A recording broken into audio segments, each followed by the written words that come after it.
Next thing I hear Anka screeching. And I'm like, yo, what the heck is going on now? And immediately I realized, you know when people say it's like your life flashes before your eyes, you literally get like 15 thoughts, 20 thoughts running through your mind, like all at the same time. You're like, what's going on? What just happened? What's happening? And I realized these people are still in the house.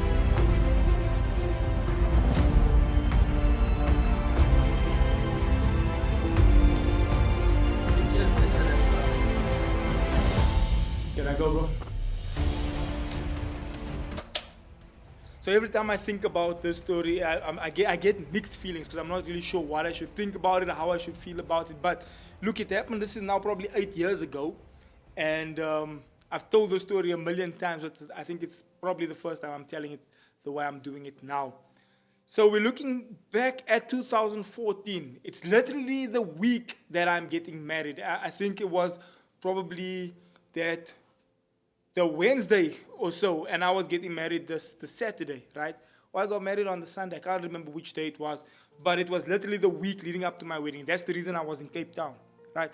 So I'm in Cape Town. My wife comes from Windhoek, Namibia. I'm coming from Johannesburg, South Africa. And we decide we're going to have the wedding in Cape Town, so we're both going to meet there.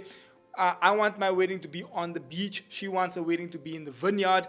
And we compromise. We say, okay, let's do the Saturday shoot on the beach and then the Sunday wedding at the vineyard. And in that way, we both have what we technically want. And so our wedding pictures, some of them is on the beach, some of them are on, and then of course the actual wedding is in the vineyard. So it's the same time the Oscar Pistorius trial is happening here in South Africa. And for many of you, you would know that there was the trial of the century, they dubbed it. They dubbed it, they said it was like the O.J. Simpson of South Africa. So my wife is in Cape Town. She's living at a friend's place. I'm in Cape Town. I'm living at people's place that's friends of my parents.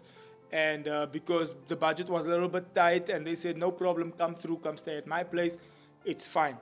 So I rented a car, right? I rented this little Fiat. Those ones with that can retract the roof, the retractable roof. It's like a cloth roof, and it can retract. So I rented that car while I was in Cape Town for that week. So I was mobile, I could drive around. So what happens is I say to my girlfriend, my fiance at the time, Anka, she's now obviously my wife for the past 7 or 8 years. I say to her, look, let's go do some last minute shopping. We take a drive down to Canal Walk, and we're walking around in the mall. And eventually, for those of you who know Cape Town, the Canal Walk is a massive mall. And we're getting tired, right? And so I say to her, look, let's go back to the house. She was staying at her friend's apartment, and I was staying at my parents' friend's place. And I say to her, let's go back to the house. I want to catch up on this Oscar Pistorius trial. And so as we pull up to the house, I open the gate, right? And I pull the car in. Then I say to Anka, let me park this car in the garage. Because I'm not sure of the area, I'm not familiar with the setup here, and I feel more comfortable. It's a hired car, it's a rented car, let me park this car in the garage. So I open up the garage, and I park the car in the garage, and I close the garage. And I put the key in my back pocket, right? And all the details I'm telling you will make sense as the story unfolds, right? The reason I told you about the Oscar Pistorius trial is obviously, that's the reason I wanted to go back to the house and watch it, right? So I have this little, the car's key, the Fiat's key, and I put it into my back pocket. But I have this habit where I put the key into my back pocket, the little key ring still hangs out, right? So put this key into my back pocket. We enter the front door of the house. And I have the key for the front door of the house. And so the layout of the house is, as you come into the front door, if you go straight, you go straight into the kitchen. If you turn left, you go down a little passageway. And if you turn right, you go into the dining room area and the lounge area, right, where the TV is and all that kind of stuff. So as I open the front door, open it this way, I open the door, and as I walk through the door, I look over to where the dining room and the lounge area is, and I see things laying on the floor. And I remember leaving the house in the morning, and I didn't leave the house in a mess at all. And I see things laying on the floor. I see the house looks a mess, and I'm thinking, what the hell happened in this house?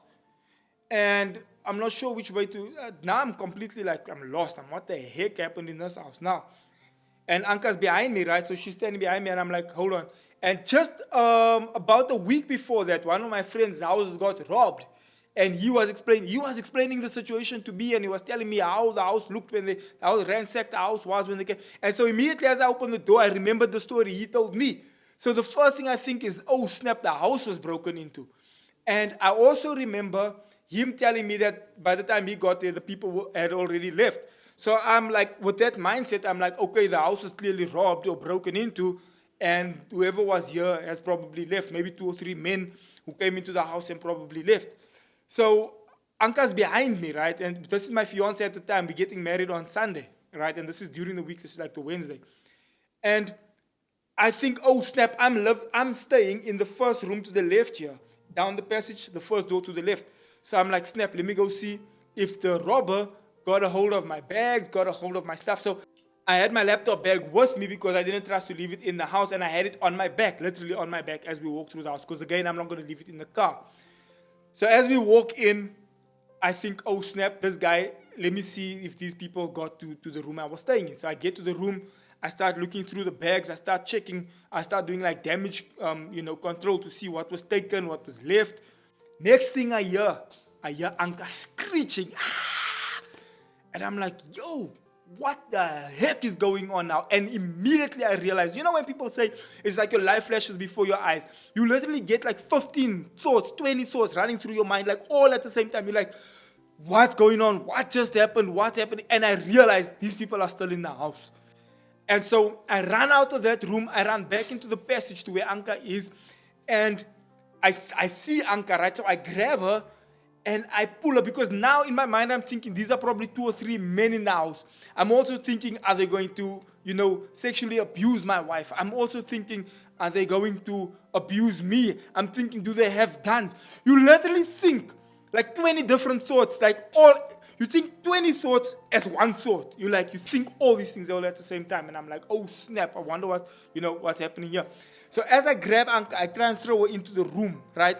And so, and as I'm throwing her into the room, I'm trying to push the door closed, because now I'm thinking, my first response is to hold onto the handle of this door. I put my foot by the door and I hold the handle of the door so that these people don't come in, because I'm thinking molestation, I'm thinking rape, I'm thinking like a bazillion things. I'm thinking gun, I'm thinking shoot, I'm thinking he's gonna shoot me through the door. I'm thinking all these different thoughts, right?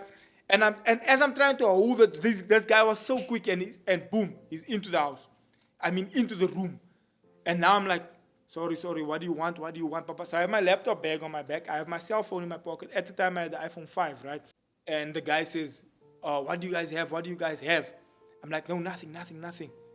He's like, give me your phones. No, he first says, give me money. So I'm like, dude, I don't have money. And I have my wallet in my back pocket. I always have my wallet in my back pocket. I'm like, and so now I also have the car's key hanging from my back pocket. So remember I told you earlier that the ring always would hang out. So now I have the key in my back pocket, and I kind of push the key ring into my pocket now so that he doesn't see that I have a car, right? Because I'm thinking this guy probably going to want to steal the car now. But now I'm trying to assess the situation, and I'm kind of waiting for another person to come into the room. So about 2 minutes in, I'm realizing, okay, that's the only guy in the room. Also 2 minutes in, I'm also realizing that he only has a knife in his hand, right? He doesn't have a gun. He doesn't have anything else. He has a knife in his hand. So now he starts threatening us. He wants money. So I'm saying to him, look, bro, I don't have money. It's a colored guy, right? And so I start speaking Afrikaans to him. And I'm like, bra, wat soekie? Ek het niks op my nie, wat soekie? And which means, what do you want? And he's like, ek soek geld, which means I want money. I'm like, ek het nie geld nie, which means I don't have money. He says, hoeveel het jy? Which means how much do you have? I say, hey dude, I don't have money. He says, then I think if I can remember correctly, I must ask my wife. He says, give me 10 rand, which means give me 10 rand. I say, okay bra, ek het nie 10 rand nie, hoeveel soek jy? He's like, give me net 10 rand. So I'm telling him I don't have. How much do you want? He's like, give me net 10 rand. So he's like, ek soek net drugs. He's telling me he just wants drugs. So I say to him, but at this point, he says, where's your phones? Switch off your phones. Don't phone the police. I'm like, bro, you standing in front of us. How are we going to phone the police? So Anka is like stressing and panicking. So she takes her phone out of her pocket and she gives it to him. And I'm like, dude, you're not taking my phone. Like, I'll fight you, because I'm realizing this guy only has a knife. He's alone in the house and he's a short guy. And I'm thinking, dude, I'm gonna fight this guy. In my mind, I've already decided I'm gonna fight this guy. I'm not gonna leave him. But then I remember somebody telling me that when guys are on drugs, because I could see he was like high, he was buzzing. And I remember someone telling me when people are on drugs, they have like different kind of strength, or they possessed, or something happens. And so now that kind of thought is going on in my mind, like, do I fight this guy? What if he stabs me? What if he catches me in the lung? What if he catches me in the neck? And all these thoughts are going through my mind. By this point, Anka already gave him my phone. Gave him her phone. She had a Samsung at the time, a Galaxy Note. I think it was a Note 2 or something like that. This is back in 2014. So she gave him the phone already, and I have my iPhone in my pocket. So the iPhone is smaller and the Galaxy Note is bigger, but the iPhone is probably 3 times the price of that Galaxy at the time. Even now, the iPhones are ridiculously expensive. But he doesn't know this. He's just thinking that this is a bigger phone and the smaller one is probably cheaper. So he's like, take out your SIM cards, and he doesn't even know how to remove the SIM card, because you must put a little pin in so the SIM card can come. I'm like, dude, these phones don't work with SIM cards. I'm trying to convince him. I'm like, these phones don't work with SIM cards. It works with Wi-Fi and things. Because now he's trying to remove the cover to take out the battery, right? And because remember the old phones, you had to first take out the battery and the SIM card was under the battery. So it turns out later, as I become acquainted with my robber, he was in prison this whole time. He literally got out that day. And he says, ek het nou net uit die mang uitgekom, which means I just got out of prison. And I said to him, okay, my bro, wat soek jy? And he's like, gee jou phones hier.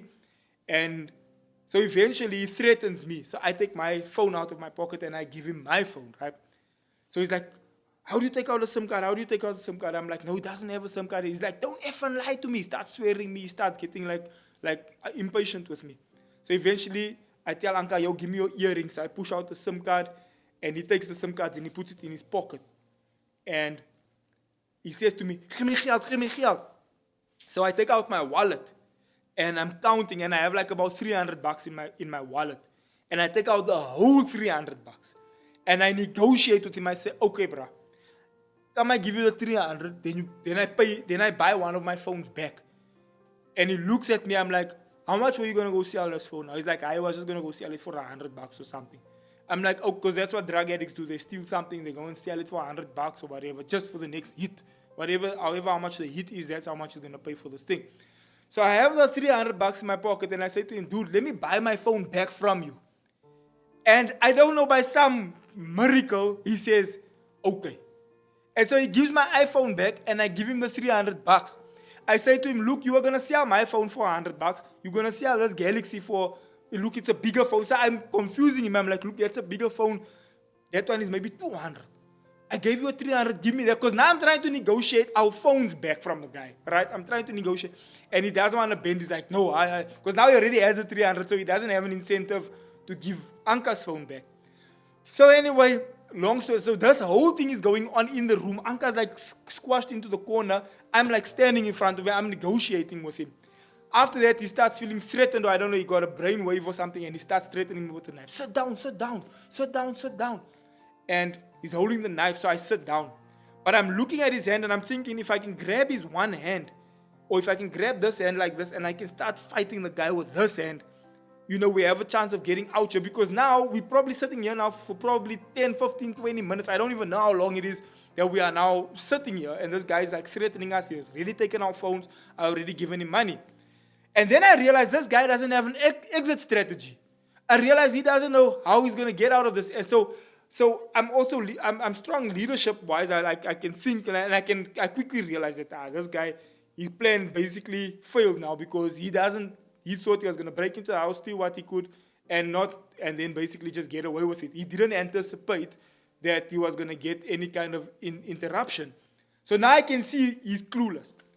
So then now I want to fight him. So now I get up. So then he says, het julle met 'n kar gekom? Did you come with a car? I say, nee. Now I'm pushing the key back into my pocket. I'm like, nee. I don't have a car. Because now I'm thinking, this is a hired car. This guy's going to want to steal the car. So I said to him, no. We didn't come with a car. So the guy says, are you lying to me? Are you lying to me? He starts swearing and getting violent. I'm like, dude, we didn't come with a car. I gave you $300. You took the phone. What else do you want? Then I had the laptop bag on my back still as I was standing there. And he says, what's that on your back? I'm like, nothing. It's just a bag. I already gave you money. It's just a bag. He's like, what's inside the bag? I'm like, there's nothing inside the bag. It's just clothes. I came with a taxi and I just had some clothes in my bag. He's like, don't ever lie to me. What's in the bag? Blah, blah, blah. So at this point now, I've reached like my peak because now I'm sitting there. I'm trying to protect my wife here, which was my fiance at the time. And I have a duty and a moral responsibility to protect her. And up to this point, I've tried to keep the peace. I've tried to give the guy what he wants. I've even tried to negotiate. And at this point, I don't know, something just came over me and I just thought, no, dude, I can clearly see you don't have an exit strategy. I can clearly see you don't know how you're going to work your way out. So then I stand up, right? And then I take my bag off my back. And now I've basically reversed the roles of who's in authority now. And you could actually feel the shift in the room of the authority, because then I just thought, this guy is not going to kill me today. He's not going to kill my wife today. So I took the bag off my back and I put it down.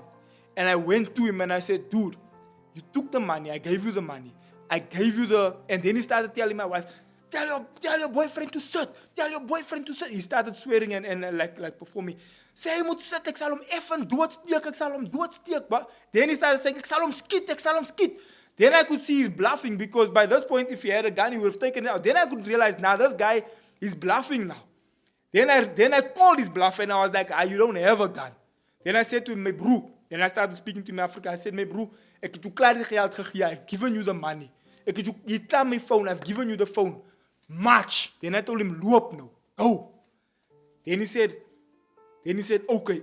Then the atmosphere shifted in the room. Then I took authority and I said, go, bruh. You take on the phone, I've given you the money. Go now. And then Anka's still sitting here. And at this point, I'm like standing like toe to toe to him. I'm like, dude, it's done now, go. Then he says, okay.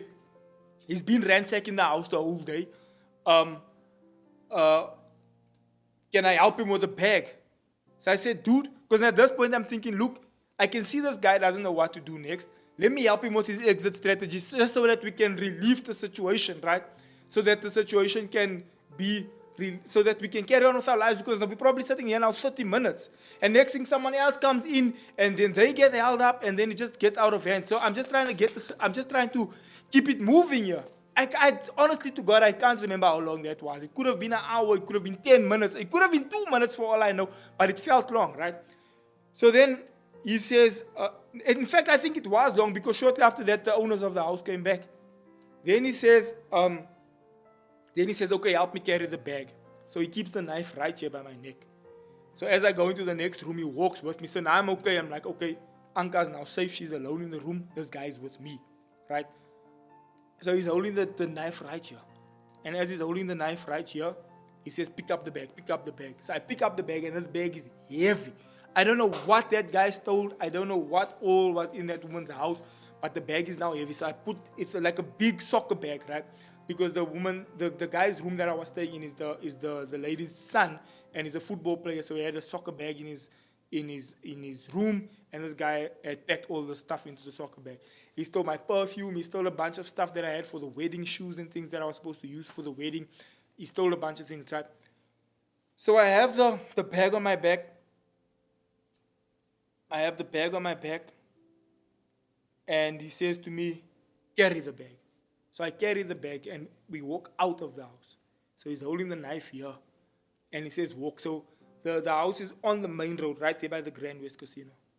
And he says, carry the bag. So I'm carrying the bag.